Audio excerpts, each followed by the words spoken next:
যারা মিম্বরে দাঁড়ায় হক কথা বলতে পারে না, তাদের মিম্বরে দাঁড়াবার কোনো যোগ্যতা নেই। মাদ্রাসার ছেলেরা এখনো উস্তাদের জুতা পরায় দেয়, দেয়নি?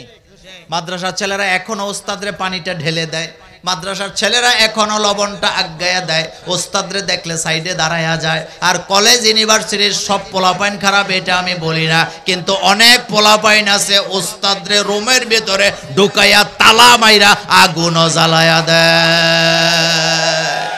উখরিজাত লিন্নাস তা'মুরুনা বিল মা'রুফ। আল্লাহ আমাদেরকে বাছাই করেছেন দিন কায়েমের দাওয়াত দেওয়ার জন্য, তাওহীদের দাওয়াত দেওয়ার জন্য। আমাদের দাওয়াত চলবে ততদিন, কিয়ামত হবে না যতদিন। কথা ঠিক কি না? দুই হাত উঁচু করে আমার আল্লাহকে দেখায়া দেন। ঘরে বসে কেউ রইব না কটুন কজু হাতে, যাব রাজপথে জীবন বিলাতে আলী হামজার মতে। মুসলমানের প্রতিটি ঘরে জেগে আছে তুমি, প্রয়োজনে ফের বাঁশের কেল্লা গড়বে নবীন বীর। ভুলে যাব দলকে কোন মতের একজনই রাহবার, একটাই সেই স্লোগান হবে আল্লাহু আকবার। নারে তাকবীর। নাবা শব্দের অর্থ হলো সংবাদ। বলেন কি? আমাদের বাংলাদেশের সংবাদকর্মী আছে না নাই? আসেনি। সাংবাদিকরা হলো জাতির বিবেক, কিন্তু আমার বাংলাদেশের অনেক সাংবাদিক হলো ভারতের দালাল।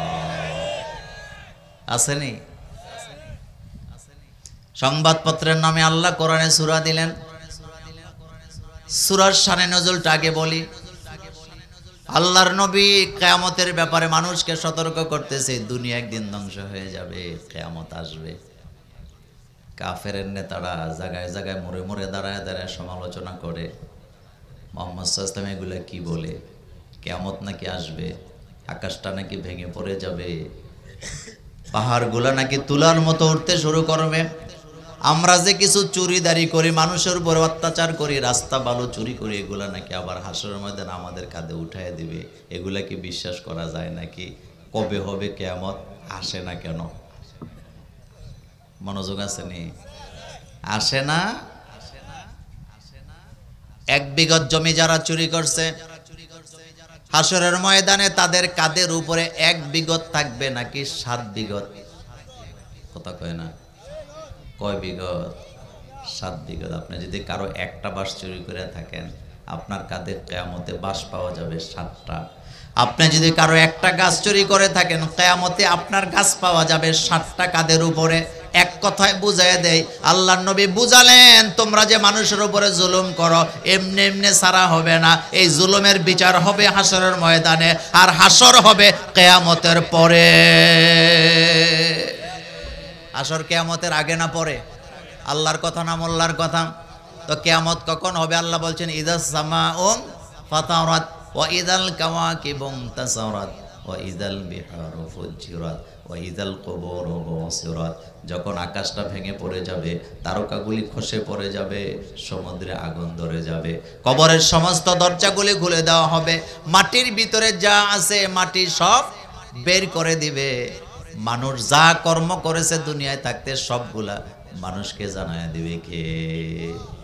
ফেরাউন নাই মুসা আলাইহিস সালামের কয়, মুসা এর কোনো কথা নেই, আমরা মরে যাব, মাটির সাথে মিশে যাব।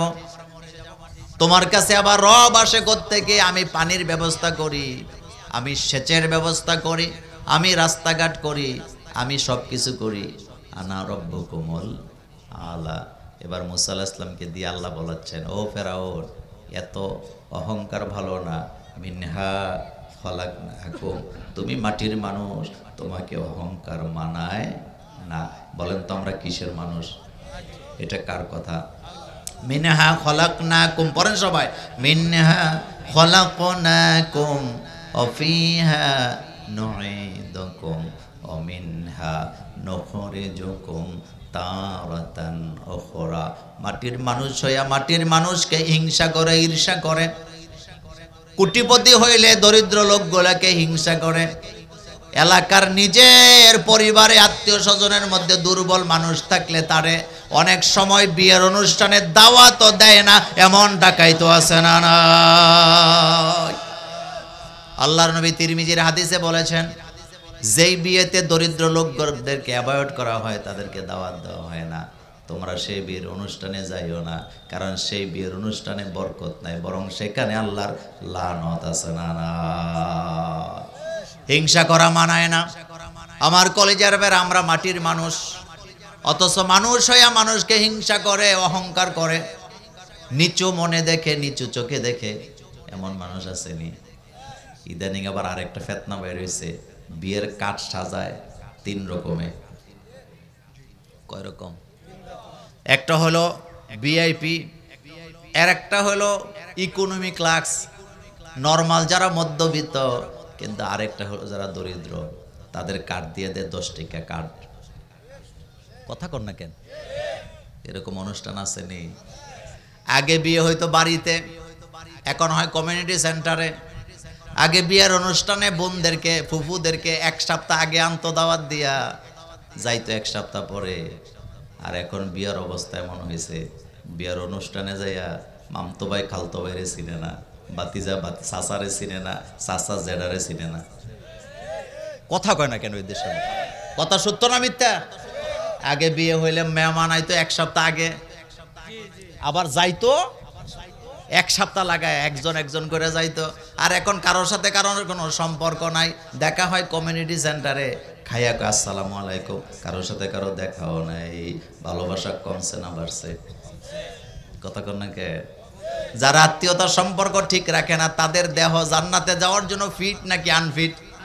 মোল্লার কথা না আল্লাহর কথা। রাসূল বলছে, যারা কাতে রেহেন, তারা আল্লাহর জান্নাতে প্রবেশ করতে পারবা না। এমন লোক আসেনি? কথা কর না কেন? নিজের ঘরে গরুর গোশত দিয়ে ভাত খায়, কিন্তু বাইটা দরিদ্র, ভত্তাও পায় না। ভাই হইয়া ভাইয়ের জন্য এতটুকুন তরকারিও দিতে পারে না।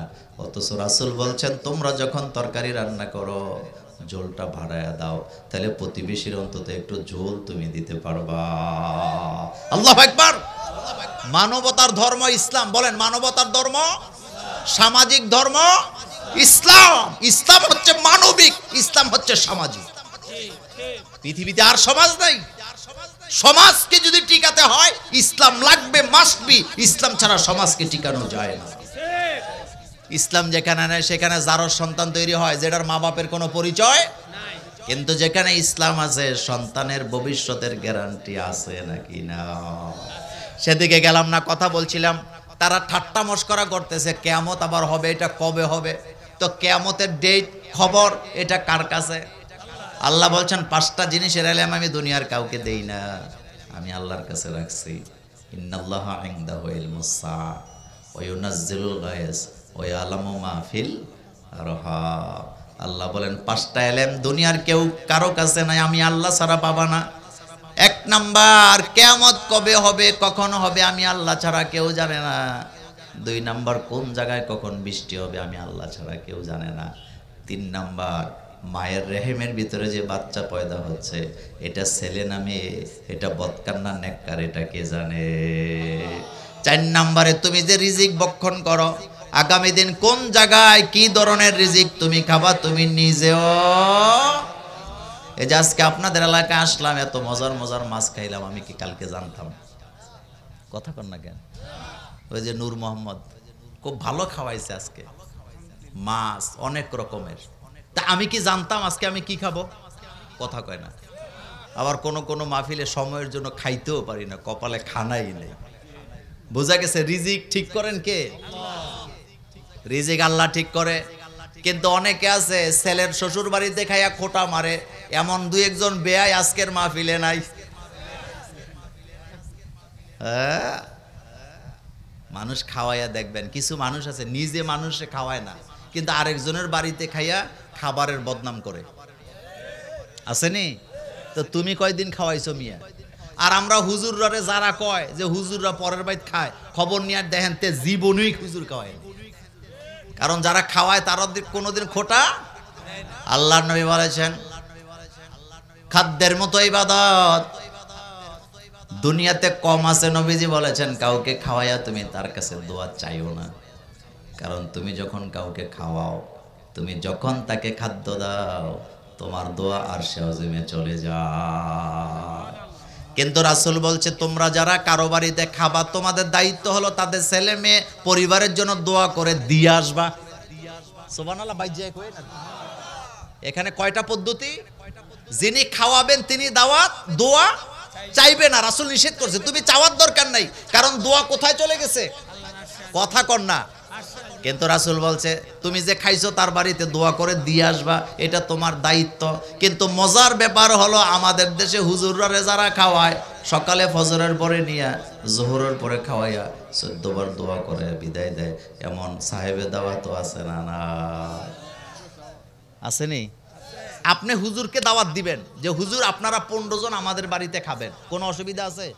কিন্তু আসার পরে কয় ফাতিহা পড়েন, দোয়ায় কুনুত পড়েন, দোয়ায় নুস পড়েন, সুবহানাল্লাহ পড়েন, আউযুবিল্লাহ পড়েন, সিমির বিসি পড়েন। আসেনি? আমি কুমিল্লা পুলিশ লাইন, মানে কুমিল্লাতে এক ভদ্রলোক কোটিপতি, তা আমি ছাত্র জীবন থেকে একটু গাড়তেরা টাইপের আসছিলাম, বাপের ছোট বাচ্চা তো, মানে 7 জনের পরে আমি হইছি। মানে আমার এক মুরব্বীরা দেখলে কইতো শেষ কাটাইলে। আপনাদের এলাকায় কি কয়? কথা কয় না মুরব্বী? হ্যাঁ, ডুলি যারা, মানে এরপরে আর নাই কি জাইরা টেরে দিছে। তো রমজানের মাস আমি কোনো দাওয়াতে টাওয়াতে যাই না। তো একজন আমাদের পুলিশ লাইনের উনি আমার এমন ভাবে ধরছে, কয় মোল্লা ভাই একদিন গেলে কি হইবে? আমি বললাম ভাই এটা আমার কাছে ভালো লাগে না। কয় না যাইতে হবে। তো আমারে উনি জোর করে নিয়ে গেছে, নিয়া ওই যে দাওয়াত দিছে তার বাসায় গেছে। উনি কোটিপতি এক কথায় তখনকার সময়, এটা 98-99 সালের কথা। তো রমজানের মাস, আমি সকালে আমরা ঘুমাই নাই, 40 জন হুজুর গেছে। কয়জন? যাওয়ার পরে প্রথমে সিমির বিচি দিছে, দেওয়ার পরে একজন হেড অফ দ্য ডিপার্টমেন্ট তো থাকে, হুজুরে যা কয় আমরা তাই পড়তেছি, ভালো তাসবিহ পড়া তো আর খারাপ না। এরপরে আবার কইলো সূরা ফাতিহা পড়েন, পড়লাম, পড়তে পড়তে পড়তে পড়তে জোহরের নামাজের কাছাকাছি গেছে, এরপরে আবার কোরআনও পড়াইছে। এবার সাহেবে দাওয়াত আইছে টাইটুই লাগাইয়া, একেবারে সাজ্জা সুজ্জা আইসা বলতেছে এখান থেকে আমার আব্বার কবর হইলো 2.5 কিলোমিটার। কয় কিলো? তা আপনারা একটু আমার আব্বার কবরের কাছে যায় একটু দোয়া করে দিয়ে দেন। মানে এই পর্যন্ত আমার আর ধৈর্য নাই। আমি দাঁড়ায় বললাম মিয়া আপনি কি আম করে কিনছেন? উনি তো মানে তাকায় আছে। আমি আপনি কি আমারে কিনছেন? সকালবেলা আইনা কতক্ষণ দিছেন সিমির বিসি, দেয় না হুজুর? কতক্ষণ দিছেন তাসবিহ চড়া, আবার দিছেন কোরআন, কোরআনও আবার ভাগ করে আনছে, এক একজনে এক পারা করে পড়তে হবে। এখন আবার 2 কিলোমিটার রোজা রাখছি, 2.5 কিলোমিটার দূরে যাইতে হবে। বাপের কবা আমি কিনছেন নি মিয়া, যান মিয়া আপনার দাওয়াত, যান আপনারটা আপনি রাখেন। আমি এটা বলে চলে আসছি, অনেকে তো ভয় পেয়ে গেছে ভবিষ্যৎ কি। আমি আইসা পড়ছি, আর খবর নেই। এরপরে জানি না, তখন তো এত মোবাইল টোবাইল নাই। 2 দিন পরে আমি আসরের নামাজের পরে কই গেছি, আইসা দেখি আমার মসজিদের বারান্দায় উনি অনেক রকমের আইটেমের ইফতার নিয়ে উনি হাজির। তো আসছে, আসার পরে আমার মুয়াজ্জিন আমাকে বলতেছে হুজুর উনি তো অনেক আইটেমের ইফতার টিফতারি নিয়ে আইলো, বুঝলাম না, আর আপনি তো ওরে ধমকায় আইলেন। তো আমি যখন গেছি উনি ইফতার টিফতার কইরা নামাজের পরে আমার কয় মোল্লা ভাই অনেক চিন্তা ভাবনা কইরা দেখলাম আসলে আপনিই ঠিক। আলহামদুলিল্লাহ বলবেন না? হকের বিজয় হয়নি? কথা কন না কেন? আলেম ওলামাকে মানুষে ভালোবাসে না? বিশ্বাস করেন একজন আলেম যেই পরিমাণে ভালো খাবার খায়, একজন ডিসি ওই রকমের খাবার খায় না। গ্রামের একজন রিক্সা চালায় খায়, যেদিন ওনার ঘরে খাবারটা যায় উনি সর্বোচ্চটা দিয়া চেষ্টা করে হুজুরকে ভালো খাওয়ার জন্য। আমরা যারা পরিবারে টিফিন বাড়ি, আমাদের বাড়ি হলো টিফিন গাড়িতে 3টা, কিন্তু হুজুর গো কয়টা? কথা কয় না হুজুর, হুজুর কয়টা? এরপর আরো আলাদা বাটি দেওয়া লাগে, মানুষে খাওয়ায় না। এত খাবার খাওয়ার পরেও যারা মিম্বরে দাঁড়ায় হক কথা বলতে পারে না, তাদের মিম্বরে দাঁড়াবার কোনো যোগ্যতা নেই। এটা মিম্বরের কারণে, কোরআনের কারণে আপনাকে খাওয়ায়। কথা ঠিক কি না? একজন ইঞ্জিনিয়ার এই পরিমাণে খাবার খাইতে পারে? কুমিল্লাতে এক ইঞ্জিনিয়ার আমারে কয় মোল্লা ভাই জান্নাত কিন্তু জান্নাতে কিন্তু বাড়ি বানায় ফেলছি। আমি বললাম কেমনে? আপনিই তো কইছেন হারাম টাকা মসজিদ মাদ্রাসায় দেওয়া যাবে না, কিন্তু আমি কিন্তু ঘুষ খাই, কিন্তু যেটা বেতন পাই এটা মসজিদ মাদ্রাসায় দিই। তো কয় যেটা ঘুষ খাই এটা দিয়ে মাছ মাংস খাই। তাই বললাম ভাইজান, আল্লাহর ওয়াদা তো সত্য। আল্লাহর রাসূল বলছে বুখারীতে, যারা মসজিদ বানায় তাদের জন্য আল্লাহ কি বানায়? জান্নাতে ঘর বানায়। তো ঘর তো আল্লাহ বানাইছে। কয় হ্যাঁ। তা আমি গেলাম যে ভাইজান অতি চালাকে গলায় ধরি, কয় হেডা আবার কেমনি? আমি কই ভাই, জান্নাতে যাইতে হইলে কিন্তু বডি ফিটনেস লাগবে। হুজুর লাগবে নি? কি ফিটনেস? কথা কয় না। পুলিশের চাকরি পাইতে হইলে বডি ফিটনেস লাগেনি? মুরব্বীরা কয় না। আর্মিতে যাইতে হলে বডি ফিটনেস লাগেনি? তো জান্নাতে যাইতে হইলে বোধহয় লাগে না। ইঞ্জিনিয়ার সাহেব কয় মোল্লা ভাই হেডা আবার কি? আমি কইলাম রাসূলুল্লাহ বলে গেছে, লা ইয়াদখুলুল জান্নাতা জাসাদুন গুযিয়া বিল হারাম।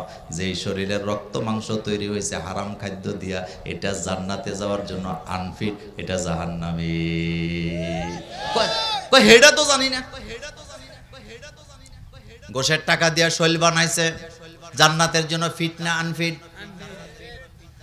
হারাম টাকা দিয়া শরীরের রক্ত মাংস বানাইছে, জান্নাতের যাওয়ার জন্য ফিট না আনফিট? তাহলে জান্নাতে কেমনে যাইবেন? জান্নাতে যাওয়ার জন্য হালাল খাবারের দরকার আছে না? না।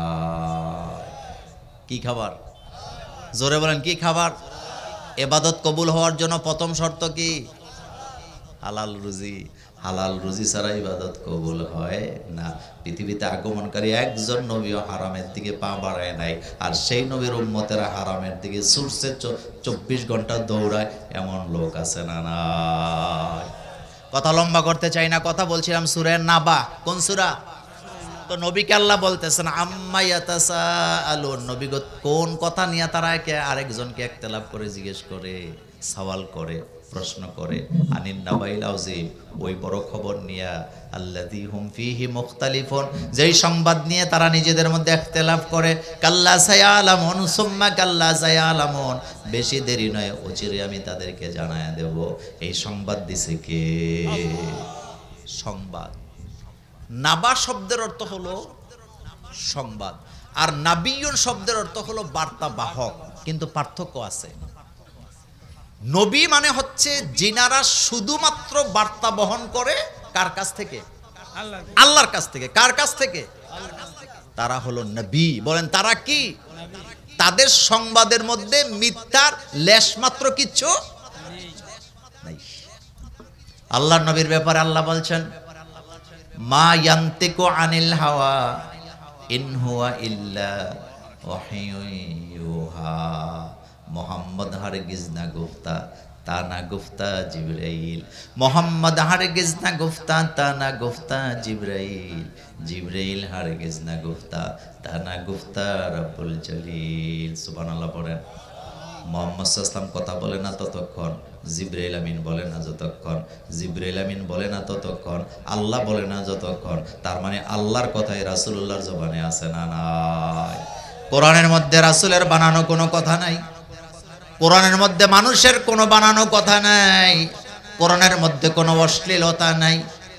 আমার কলেজার ভাইয়েরা, সাহিত্যের যুগে আল্লাহ কোরআন নাযিল করলেন। মক্কা নগরীতে বড় বড় সাহিত্যিকেরা ছিল, যারা আরবি সাহিত্যে পণ্ডিত ছিল, তারা আল্লাহর কোরআনের ভুল ধরার সাহস পায় নাই, একটা আয়াতও বানায়া দিতে পারে নাই। আর তারা বর্তমান বাংলাদেশে আউল নামের বাউলেরা আল্লাহর কোরআন নিয়ে ঠাট্টা করে, ব্যঙ্গ করে, এমন বেয়াদব আছে না? মক্কার পণ্ডিতেরা বললেন, এটা মানুষের বানানো কালাম হতে, লাইসা হাযা কালামুল বাশার, এটা মানুষের বানানো কালাম হতেই পারে না। এটা কার কালাম? আল্লাহ বলছেন, ইন কুনতুম ফি রাইবিম মিম্মা নাযালনা আলা আবদিনা ফাআতু বিসূরা। একটা সূরা বানায় নিয়ে আসো। পারবে নি কেউ? কথা বলেন, পারবে? কয়দিন আগে দেখলাম এক বেয়াদব বলতেছে, কোরআনে এত নাচকে বলছেনি। আচ্ছা আপনারা বলেন, কোরআন নাযিল হয়েছে কোন ভাষায়? আরবি ভাষা। তো আরবি আর বাংলা কি এক জিনিস? ব্যঙ্গ কইরা বলতেছে, কুল আউযু বিরাব্বিন নাস, মালিকিন নাস, ইলাহিন নাচে। তো কোরআন কি বাংলা নাকি? এনে নাচের কথা আসতো, অথচ নাচ শব্দের অর্থ কি? জোরে কর না। এটা মক্তবের বাচ্চারাও জানে। কোরআন নিয়ে যারা ঠাট্টা করে তারা মোমেন নাকি কাফের? কোরআনকে যারা অস্বীকার করে তারা মোমেন নাকি কাফের? কোরআনকে যারা ব্যঙ্গ করে তারা মোমেন নাকি কাফের? কোরআনকে যারা শুনতে দেয় না তারা মোমেন নাকি কাফের? হেদায়েত এটা মূলত কে দেয় বলেন তো? আল্লাহ পাক দেন। একটা কথা মনে রাখবেন, আল্লাহ যদি আপনার আমার কপালে হেদায়েত না রাখে, আমি কোটি টাকা খরচ করেও হেদায়েত আমি পাবো না। সেজন্য হেদায়েতের জন্য সবসময় দোয়া করতে হবে কার কাছে? আল্লাহ পাকের কাছে। হযরতে আদম আলাইহিস সালাম তিনি হচ্ছেন আবুল বাশার। বলেন তিনি কি? মানে আমাদের আব্বা এক কথা। তো তিনি তো নবী, তিনি তর তাজা মানুষ, তিনি এই জমিনে আগমনকারী প্রথম, তিনি হচ্ছেন আল্লাহ পাকের খলিফা, তিনি নবী ছিলেন। বলেন তিনি কি ছিলেন? নবী ছিলেন। আল্লাহ পাক তাকে ওয়াদা দিয়েছেন যে আদম তুমি দুনিয়াতে চলে যাও, কিছু সময় সেখানে থাকো, তুমি যদি আমার কথা শুনে আবার আসো আমি তোমাকে আবার পুনরায় কোথায় স্থাপন করব? জান্নাতে। হযরতে আদম আলাইহিস সালাম আবুল বাশার হওয়ার পরেও, প্রথম নবী হওয়ার পরেও তিনি নিজে হেদায়েতের মালিক ছিলেন না বলে নিজের ছেলে কাবিলকে তিনি হেদায়েত দিতে পারে নাই। হাজারো চেষ্টা তিনি করেছেন, কিন্তু আদম আলাইহিস সালামের ছেলে হওয়ার পরেও কাবিল তার ভাইয়ের প্রতি জুলুম করার কারণে কাবিলের নামের পেছনে জাহান্নাম শব্দটাও আছে না নাই? আমার কলিজার ভাইয়েরা, কাবিল যদি হাবিলের প্রতি অত্যাচার করার কারণে, জুলুম করার কারণে জাহান্নামী হওয়া লাগে, তাহলে আমাদের সমাজেও তো অনেক ভাই আছে যারা ভাই হইয়া বাইরে ঠকায়, জায়গা জমি ঠিক মতো দেয় না, ভালো ঘরটা দেয় না, এমনকি নিজের ভাইকে রাস্তাটাও দিতে চায় না। এমন অত্যাচারী ভাই আমাদের সমাজে আছে না?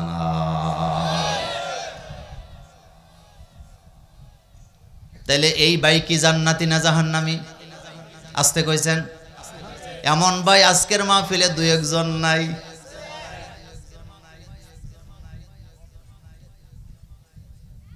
হাবিলের তো কোনো অপরাধ ছিল না। আল্লাহ পাক অর্ডার করলেন ইদ কাররাবা কুরবানান, আল্লাহ বললেন তোমরা কুরবানি করো। যখন কুরবানি তারা করলো, যিনি মুত্তাকি ছিলেন, যার কলিজার ভিতরে আল্লাহর ভয় জাগ্রত ছিল, তার কুরবানি আল্লাহর আদালতে কবুল হয়ে গেছে। কিন্তু অত্যাচারী কাবিলের কোনো ইবাদত আল্লাহর দরবারে কবুল হয় নাই। কাবিল যায় বলতেছে লা আকতুলান্নাকা, আমি তোরে হত্যা করব। কিন্তু হাবিল কতটা ভদ্র ছিল, হাবিলের জবাব ছিল ভাই তুমি যদি আমাকে মারার জন্য তোমার হাতটা আমার দিকে প্রসারিত করো, আমি আমার হাত দিয়ে তোমাকে আঘাত করব না। এই যে আঘাত করব না তার একটাই কারণ ছিল, কারণ হাবিলের হৃদয়ের ভিতরে আল্লাহর ভয় আছে না নাই? হাবিল বলতেছে আমি তোরে মারবো না, হত্যা করব না, আমি আমার হাত দিয়ে তোকে আঘাত করব না। ইন্নী আখাফুল্লাহ, তার কারণ হলো আমার কলিজার ভিতরে আমার আল্লাহর ভয় আছে। আপনি বাই হইয়া বাইয়ের জমিটা ঠিক মতো দিলেন না, আপনি বাড়ির ভাগটা দিলেন না, বাইকে রাস্তা দিলেন না, বাইয়ের বাড়িটা 5 ফিট 10 ফিট দখল করে রাখছেন, বাইকে কষ্ট দিছেন। আপনার পরিণত কাবিলের মতো হওয়ার সম্ভাবনা আছে না নাই? হেদায়েত কে দেয়? হেদায়েতের মালিক কে? হুজুররা না আল্লাহ? হযরত আদম আলাইহিস সালাম নিজের ছেলেকে হেদায়েত দিতে পারেন নাই, ছেলে জাহান্নামী। হযরত নূহ আলাইহিস সালাম নিজের ছেলে কেনানকে হেদায়েত দিতে পারে নাই, কিন্তু ছেলেকে কত ভালোবাসে, ছেলেকে জোর করে হেদায়েত দিতে যাইয়া দমকি খাইছে কার? এটা কোরআনে আসেনি? এটা কি মোল্লার কথা না আল্লাহর কথা? বারবার ছেলেরে ডাকে, কারণ ছেলে জাহান্নামে যাক এটা তো তিনি চায় না। বারবার ছেলেকে সতর্ক করার পরেও ছেলে যখন গাঢ় তেরামি করলেন, আল্লাহ বললেন খবরদার, এটা তোমার আহালের লোক না। মনোযোগ আছে আপনাদের? যারা আল্লাহকে মানে না তারা যদি আমার ঘরেও জন্ম নেয়, সে আমার আহাল না। এটা কার কথা? যারা আল্লাহর আইন মানে না, যারা আল্লাহর তাওহীদে বিশ্বাস করে না, যারা আল্লাহকে সেজদা দেয় না, আল্লাহর একাত্মবাদে বিশ্বাস করে না, তারা যদি মোল্লা মৌলবীর ঘরেও হয়, তারা তাদের আহালের লোক না, তারা বাহিরের লোক। এটা মোল্লার কথা না আল্লাহর কথা।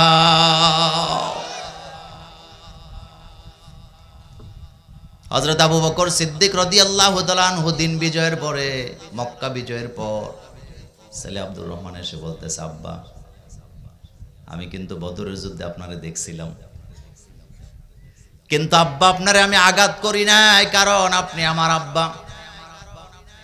হযরত আবু বকর সিদ্দিক হাসি দিয়া বললেন, বৎস শুনে রাখো, তুমি আমাকে দেখছো আঘাত করো নাই, কিন্তু তখন তো তুমি আমার আল্লাহকে মানতা না, তুমি আমার আহালের ছিলে না। আল্লাহর জাতের কসম করে বলি, তোরে আমি সেদিন দেখি নাই, যদি দেখতাম তোর কল্লা তোর দেহ থেকে আলাদা করে দিতাম।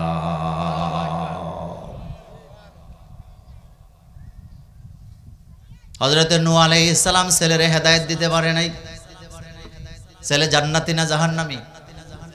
হযরত লূত আলাইহিস সালাম যেই স্ত্রীর সাথে গড় করে সংসার করে এক ছাদের নিচে ঘুমায়, হেদায়েত দিতে পারেন নাই। হযরত ইব্রাহিম আলাইহিস সালাম নিজের আব্বা আম্মাকে হেদায়েত দিতে পারে নাই। আপনার আমার নবী জনাবে মুহাম্মদুর রাসূলুল্লাহ সাল্লাল্লাহু আলাইহি ওয়াসাল্লাম নিজের চাচা, যেই চাচা সব সময় কাছাকাছি থাকছে, হেদায়েত দিতে পারে নাই। চেষ্টা করছে নাকি করে নাই? জোরে কোন। আবু তালিব যেদিন মারা যায়, বুখারী মুসলিমের হাদিস, কুরাইশের নেতারা আবু তালিবের মাথার কাছে বসে আছে। রাসূলুল্লাহ চাচারা যায় ইশারা দিয়া বলতেছে, চাচা যেই পদ্ধতিতে তুমি আমাকে ভালোবাসো, এই পদ্ধতি দিয়া জান্নাত পাওয়ার কোনো সুযোগ নাই। জান্নাত পাইতে হইলে কালিমার ঘোষণা দেওয়া লাগবে। চাচা কয়, বাতি যাই দেহ, মক্কার নেতারা আমার পাশে বসা, আমি যদি কালিমা পড়ি তারা আমাকে বৎসনা দেবে, কালিমা পড়ব না। নবীজি বললেন, ঠিক আছে, আমি আমার কানটা তোমার মুখের মধ্যে লাগায়া দিই, তুমি আমার কানে কানে পড়ো, হাসরের ময়দানে আমি তোমাকে সুপারিশ করব। চাচা রাজি হয়েছিনি। এবার রাসূল আরো ভালোবাসা জাগ্রত হয়েছে চাচার জন্য। এবার চাচাকে ইশারায় বলতেছে, চাচা ঠিক আছে, জোরে কালিমা পড়ার দরকার নাই, তুমি শুধু তোমার দুইটা ঠোঁট নাড়ানাড়ি করো। সুবহানাল্লাহ পড়ে। কি নাড়ানাড়ি করো? শুধু দুইটা ঠোঁট তুমি নাড়ানাড়ি করো। হাসরের ময়দানে আমি আমার আল্লাহকে বলবো, আল্লাহ আমি তো নিজের চোখে দেখলাম আমার চাচার ঠোঁট নাড়ছে, আমার কাছে মনে হয় আমার চাচা কালিমাই পড়ছিল, তুমি আমার চাচাকে মাফ করে দাও। চাচা ইশারা কয়, বাতিজা এটাও হবে না। আল্লাহর নবী কান্না শুরু করে দিলেন। আল্লাহ পাক আয়াত নাজেল করে জানায় দিলেন, ইন্নাকা লা তাহদি মান আহবাবতা। নবী গো, ভালোবাসা বাইসা কারোর হেদায়েত দেওয়া যায় না। হেদায়েতের মালিক কিন্তু আপনি নন, নবী হেদায়েতের মালিক আমি। এই আয়াতের তাফসীর ইবনে কাসির প্রণেতা বলে, পৃথিবীর কোনো নবীকে আল্লাহ হেদায়েতের দায়িত্ব দেয় না, শুধু দাওয়াতের দায়িত্ব দেন। হেদায়েতের দায়িত্ব কার কাছে? আমরা মোল্লারাও হেদায়েতের দায়িত্ব নেই নাই। ইদানিং দোকানে পাটে কিছু পাতি নেতার জন্ম হয়েছে, চা খায়ার দাঁত বেটকায় বলে মাহফিল করে কি লাভ? মানুষ তো হেদায়েত হয় না। ওনার এক হাতে লাল চা আর এক হাতে বিড়ি আসেনি? আরো জোরে কর। এক হাতে লাল চা আর এক হাতে বিড়ি টানে আর কয় ওয়াজ করে লাভ কি? মানুষ তো হেদায়েত হয় না। তো তুই হেদায়েত হইছ? তুই হেদায়েত কে দেয়? আরো জোরে বলেন, কে দেয়? আমার কলেজার ভাইয়েরা মনে করেন আগামী 100 বছরও বাংলাদেশে কোরআনের আইন কায়েম হয় নাই, আমাদের দাওয়াত কি চলবে না বন্ধ হবে? আসতে কয়, মন খারাপের কিছু আছে নাকি? কারণ বাংলাদেশে কোরআনের রাজ কায়েম করতে হবে, এই দায়িত্ব আল্লাহ আমাদের দেয় নাই, বরং দিন কায়েমের দাওয়াত দিতে হবে, এই দায়িত্ব দিয়েছেন কে? উখরিজাত লিন্নাস তা'মুরুনা বিল মা'রুফ।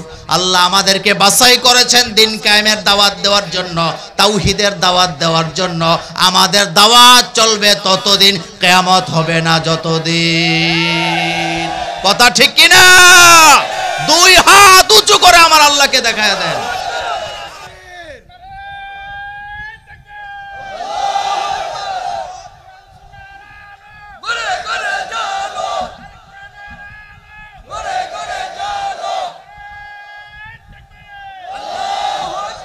আল্লাহ যেন কবুল করেন, আমরা বলি আমিন, আরো জোরে বলি আমিন। কোরআন কে নাযিল করছে? হুজুরা নাযিল করছে। ইদানিং তো কিছু মানুষের ব্যবসাবে এমন মনে হয় যেন আমরা কোরআন তাদের জোর করে দিতে চাই, কিন্তু তারা নিতে চায় না।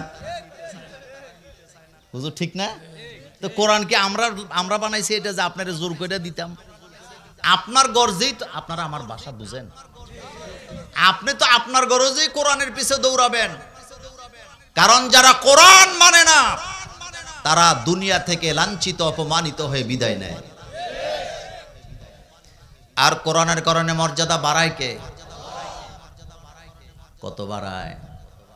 এই পৃথিবীতে কোরআনওয়ালার সংখ্যা কমে না বাড়ে? বর্তমান পৃথিবীতে হাফেজের সংখ্যা 6.5 কোটির উপরে। অনেক দেশের জনসংখ্যাও এত। কেন হবে না হাফেজের সংখ্যা? কারণ কোরআনকে মনে রাখার জন্য বিজ্ঞান স্বীকার করেছে এই পৃথিবীতে যত বই লেখা হয়েছে, যত সাহিত্য লেখা হয়েছে, মনে রাখার মতো ব্যাপার নাই। কিন্তু কোরআনটাকে আল্লাহ এমনভাবে নাযিল করছে, একটা মাথায় ঢুকাইলে আরেকটা অটোমেটিক ঢুকে, একটা টান দিলে আরেকটা অটোমেটিক বাইরে হয়ে যায়। যেমন আপনি যদি পড়েন আর রহমান, মাথায় আসবে আল্লামাল কোরআন, খলাকাল ইনসান আল্লামাহুল। একটা চেইন আছে না হুজুর? চেইন আছে না? চেইনটা কে তৈরি করছে? সুবহানাল্লাহ। আলাম নাজআলিল আরদা মিহাদা ওয়াল জিবালা আওতাদা ওয়া খালাকনাকুম আজওয়াজা ওয়া জাআলনা নাওমাকুম সুবাতা সাব্বিহিসমা রাব্বিকাল আ'লা আল্লাযী খালাকা ফাসাওয়া ওয়াল্লাযী কদ্দারা ফাহাদা ওয়াল্লাযী আখরাজাল মারআ। একটার সাথে আরেকটা চেইন আছে না নাই? গত কয়েকদিন আগের পত্রিকায় দেখলাম 7 বছরের বাচ্চা মাত্র 70 দিনে 30 পারা কোরআনের হাফেজ। প্রতিদিন কয় পারা করে পড়ছে? প্রত্যেক দিন আধা সিফারা করে মুখস্থ করছে। সিফারা বুঝেননি? কথা কয় না, সিফারা বুঝেন? এখন তো আমরা পারা কই, আগের দিনের মুরব্বীরা বলতো। কথা ঠিক না হুজুর? ঠিক না? প্রতিদিন আধা পারা করে মুখস্থ করছে। আপনি চিন্তা করতে পারেন, 8 লাইন কবিতা দিলে স্কুলের পোলাপান্ডে পরের দিন পিডায় পিডায় শুনতে হয়। কেউ 4 লাইন, কেউ 2 লাইন মুখস্থ করছে, তাও পেস লাগায়। চিন্তা করে দেখেন, 8 লাইনের কবিতা আর এত বড় বিশাল কোরআন, তাও কি খায়? আলুর ভর্তা, ডাইল। কথা কন না কেন? কি খায়? কি খায়? ফজরের আগে ওরে 3টা বাজে ঠান্ডা পানি দিয়া ওযু কইরা সকালবেলা আলুর ভর্তা, ডাল। তা তো ডাল এমন ডাল যে ডালের মধ্যে মুসুরি পাওয়া যায় না। এমন খাবার খাইয়া 3 মাসে 4 মাসে 7 বছরের বাচ্চারা এত বড় বিশাল কোরআন মুখস্থ করে এমন ভাবে একটা আয়াত ছুটে যায় না, মুসাব্বাও লাগে না, একটানে পুরা কোরআন শোনায়। এমন আল্লাহর কেরামতি আছে না? না। আর সলিমুদ্দি কলুমুদ্দি এই কোরআনের বিরোধিতা করতো। তো তোর মাথার মধ্যে গিলু আছে নি বেটা? কোরআন কে নাযিল করছেন? আল্লাহ। কোরআন কে আল্লাহ আগে নাযিল করছেন, আগে লিখছে? লেখা আগে না পড়া আগে? 3 দল হইছেন তো।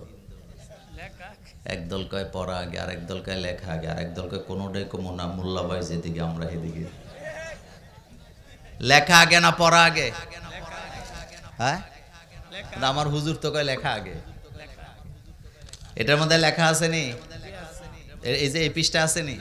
তো পড়তে দিলে পড়বেন কি? এটা আমাদের লেখা আছে নি? কারণ কি লেখা আছে, তো লেখা আগে না পড়া আগে? এই তো এখন বুঝছেন, আল্লাহ আগে লেখছে তারপরে পড়াইছে। আউয়ালু মা খালাকাল্লাহু তাআলা কালাম, আল্লাহ সর্বপ্রথম কলম বানাইছে, এটা তিরমিজির হাদিস। কি বানাইছে জোরে বলেন? এরপরে কলমরে বলছে তুই লেখ। কলমে কয় মা আক্তুবা, আমি কি লিখতাম? আল্লাহ কয় কিয়ামত পর্যন্ত যা ঘটবে আর হবে সব তুমি লেখো। কোরআনকে আগে লৌহে মাহফুজে লেখা হয়েছে, এরপরে কোরআন জমিনে নাজেল করা হলো। বিশ্ব নবী কেমন নবী আমার, কত মর্যাদার নবী, কোরআন মুখস্থ করার জন্য জিহ্বাকে খুব বেশি নাড়ায় উড়ায়। আল্লাহ পাক বলছেন লা তুহাররিক বিহি লিসানাকা লিতাআজালা বি, নবী কোরআন মুখস্থ করার জন্য জিহ্বাকে এত নাড়াচাড়া করতে হবে না। আমার জিবরাইল আপনাকে তেলাওয়াত করে শোনাবে, আপনিও তেলাওয়াত করবেন, আপনার কলিজার ভিতরে পুরা কোরআন জমা থাকবে। মাদ্রাসার মধ্যে কোরআন পড়া আছে না নাই? আমি আমার ভাইয়েরা একেবারে অন্তর থেকে বলেন, মাদ্রাসার ছেলেরা কোরআন পড়ে বলে তাদের মধ্যে নম্রতা ভদ্রতা কম নাকি বেশি? মাদ্রাসার ছেলেরা এখনো উস্তাদের জুতা পরায় দেয়, দেয়নি?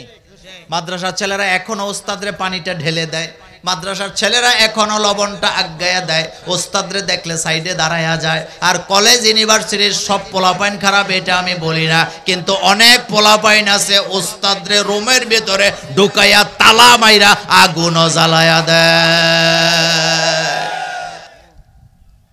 মাদ্রাসা হায় বাগে জান্নাত, মুআল্লিম হায় মিসলে গুল। মাদ্রাসা হায় বাগে জান্নাত, মুআল্লিম হায় মিসলে গুল। শহদ উসমে ইলমে দিন হায়, তলেবা হায় বুলবুল। মাদ্রাসা হলো জান্নাতের বাগান, সেই বাগানের ফুল হলো উস্তাদেরা, সেই বাগানের মধু হলো ইলমে দিন, সেই বাগানের মৌমাছি হলো তলেবুল ইলম ছাত্ররা। একটা বাগানে চারটা জিনিস থাকে, জোরে বলেন কয়টা? চারটা জিনিস যেই বাগানে থাকে সেই বাগানের সৌন্দর্য বাড়ে। 1 নম্বরে বাগান, 2 নম্বরে ফুল, 3 নম্বরে মধু, 4 নম্বরে মৌমাছি। এই চারটা জিনিস মাদ্রাসায় আছে না নাই? এজন্য কবি বলেছেন মাদ্রাসা হায় বাগে জান্নাত, মুআল্লিম হায় মিসলে গুল। শহদ উসমে ইলমে দিন হায়, তলেবা হায় বুলবুল। মাদ্রাসা হলো জান্নাতের বাগান। আল্লাহু আকবার। মাদ্রাসা হায় বাগে জান্নাত, মুআল্লিম হায় মিসলে গুল। শিক্ষকেরা হইল ফুল, সেই বাগানের মধ্যে হইল ইলমে দিন, সেই বাগানের মৌমাছি হলো ছাত্ররা। সুবহানাল্লাহ পড়েন। এই জন্য মাদ্রাসার কাছে দিয়া গেলে গুনগুন আওয়াজ আছে না নাই? এটা কিসের আওয়াজ? কোরআনের আওয়াজ। বলেন কিসের আওয়াজ? আপনি যখনই যাবেন মাদ্রাসায় কোরআনের আওয়াজ পাবেন। এই বাচ্চাগুলো একসাথে বসে বসে কোরআন পড়ে। আল্লাহর নবীকে আল্লাহ বলছেন হাবিব এমন কোরআন আমি আপনাকে দিলাম, আপনি ভুলে যাবেন না। সানুকরিউকা ফালা তানসা। নবীকে আপনি ইচ্ছা করে এটা ভুলতে পারবেন না, আপনি ভুলবেন না।